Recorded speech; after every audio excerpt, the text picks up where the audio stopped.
আসসালামু আলাইকুম বন্ধুরা, আশা করি সবাই সুস্থ আছেন। বাংলা সংবাদ 24 পক্ষ থেকে আমি বেলাল হোসেন আপনাদেরকে স্বাগত জানাচ্ছি। বন্ধুরা, আপনারা ইতিমধ্যেই জেনেছেন যে চীন ষষ্ঠ প্রজন্মের যুদ্ধবিমানের পরীক্ষা নিরীক্ষা প্রায় শেষ পর্যায়ে নিয়ে এসেছে। আজ আমি আপনাদেরকে আরও একটি নতুন ষষ্ঠ প্রজন্মের যুদ্ধবিমানের বিস্তারিত নিয়ে কথা বলবো। আধিপত্যর খেলায় চীনের নতুন ট্রাম্প কার্ড এই ষষ্ঠ প্রজন্মের যুদ্ধবিমান দুটি।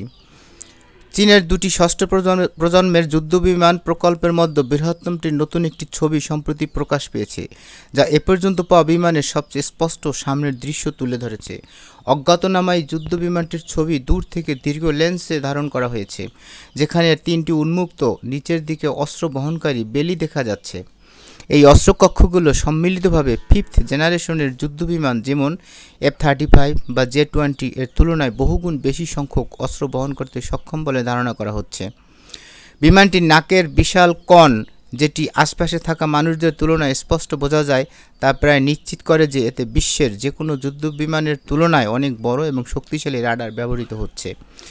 ছবিতে আরও দেখা গেছে মূল অস্ত্রকক্ষের উভয় পাশে দুটি ছোট অস্ত্রকক্ষ রয়েছে, যেগুলোতে নতুন প্রজন্মের PL-16 এয়ার টু এয়ার মিসাইলের মতো হালকা অস্ত্র বহনের জন্য ব্যবহার করা হতে পারে।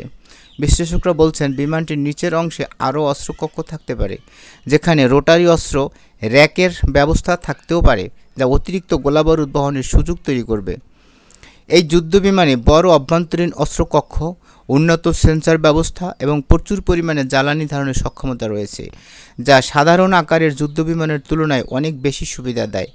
অনেকে মনে করছেন যুক্তরাষ্ট্রের নির্মাণাধীন ষষ্ঠ প্রজন্মের F-47 যুদ্ধবিমানও আকারে বিশাল হবে, তবে এখন পর্যন্ত কেবল চীনের প্রকল্পগুলোর প্রোটোটাইপ বিমানগুলোই পরীক্ষামূলক উড্ডয়নের পর্যায়ে পৌঁছেছে। অর্থাৎ চীন এ পর্যায়ে আমেরিকান ষষ্ঠ প্রজন্মের যুদ্ধবিমানের তুলনায় অনেক এগিয়ে গেছে, কেননা ইতিমধ্যেই তারা প্রোটোটাইপ বিমানগুলোর পরীক্ষামূলক উড্ডয়ন সফলভাবে পরীক্ষাও করেছে।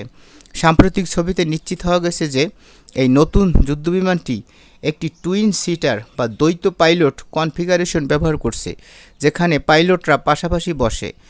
দুটি আলাদা হেডস আপ ডিসপ্লের সবুজ প্রতিফলন এটি নিশ্চিত করে। এই ধরনের ককপিট ডিজাইন চীনের বর্তমানে J-20, J-16, J-10C ও JF-17 ব্লক 3 যুদ্ধবিমানও দেখা যায়। এই দ্বৈত পাইলটের নকশা এমন সব বিমান মিশনের জন্য গুরুত্বপূর্ণ যেগুলো দীর্ঘ সময় ও দূরত্বের উপর ভিত্তি করে পরিচালিত হবে। যদিও স্বয়ংক্রিয় প্রযুক্তি এবং AI ব্যবহারের অগ্রগতি হচ্ছে, তবুও ষষ্ঠ প্রজন্মের এসব বিমানের জটিল অপারেশন পরিচালনায় একটি পাইলটের একার পক্ষে তা সম্ভব নয় বলে মনে করা হচ্ছে। বিশ্লেষকরা বলছেন নতুন এই বিমানটি প্রশান্ত মহাসাগরীয় অঞ্চলে প্যাসিফিক থ্রেট, দীর্ঘ পাল্লার গমন ক্ষমতা ও স্ট্রাইক ক্ষমতার জন্য ডিজাইন করা হয়েছে, যা ফার্স্ট আইল্যান্ড চেইনের বাইরেও কার্যক্রম চালাতে পারবে। এতে যুক্তরাষ্ট্র ও তার পশ্চিমা মিত্রদের জন্য এ অঞ্চলে শক্তি প্রদর্শন ও প্রতিরক্ষা নিশ্চিত করা আরও কঠিন হয়ে উঠবে। এই নতুন যুদ্ধবিমানটিকে অনেকেই J-36 নামে অভিহিত করছেন।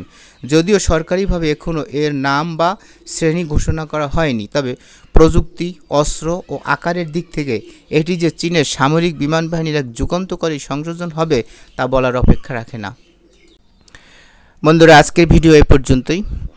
ভিডিওটি ভালো লাগলে সাবস্ক্রাইব করে আমাদের সঙ্গেই থাকবেন। পরবর্তীতে আবার নতুন ভিডিও নিয়ে আপনাদের সাথে কথা হবে। সে পর্যন্ত সবাই ভালো থাকবেন, সুস্থ থাকবেন এবং বাংলা